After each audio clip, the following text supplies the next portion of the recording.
철강과 알루미늄 관세 부과를 발표했던 트럼프 미국 대통령이 상호 관세 부과와 대상국은 내일 발표할 것으로 보입니다. 이에 따라 철강과 알루미늄 미국 수출품의 25% 관세 부과가 예고된 우리나라가 상호 관세 부과 대상에도 오를지 관심이 쏠리고 있습니다. 워싱턴 홍상희 특파원입니다. 전 세계를 상대로 관세 전쟁의 포문을 연 트럼프 미국 대통령. 중국에 대한 10% 관세 부과와 철강, 알루미늄 수출품에 대한 25% 관세에 이어 48시간 안에 상호 관세를 발표하겠다고 예고했지만 오늘은 언급하지 않았습니다. 상호 관세는 각국이 미국산 제품에 부과하는 관세율 수준에 맞춰 상대국 제품에 관세를 부과하겠다는 것으로 트럼프 대통령은 상호주의를 강조하고 있습니다. You'll be hearing that word a lot, reciprocal. If they charge us, we charge them. If they're at 25, we're at 25. If they're at 10, we're at 10. And if they're much higher than 25, that's what we are too. 상호 관세 개념대로라면 한미 자유무역협정 FTA로 미국과 98% 이상의 제품에 상호 무관세를 적용하는 우리나라는 관세 대상에서 벗어날 수 있습니다. 하지만 지난해 역대 최대 규모의 무역 적자 성적표를 받아든 트럼프 대통령이 무역 수지 개선에 초점을 맞춘다면 안심하기 어렵습니다. 지난해 사상 최대의 대미 흑자를 기록한 우리나라를 관세 대상에 올릴 수도 있다는 겁니다. 게다가 트럼프 대통령은 이미 우리나라의 대미 주요 수출품인 자동차와 반도체도 관세 부과 검토 대상으로 지목했습니다. But we'll be talking about other subjects like cars. We'll be discussing chips.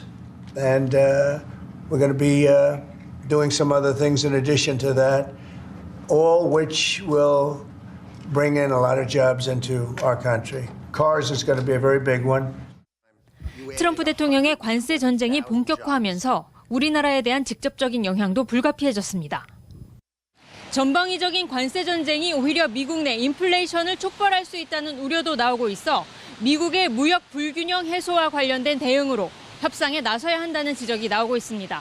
워싱턴에서 YTN 홍상입니다. 트럼프 미국 대통령이 다음 달 12일부터 철강과 알루미늄의 25% 관세를 전면 부과하기로 한 가운데 백악관이 관세 효과를 홍보하면서 현대제철의 대미 투자 사례를 언급했습니다.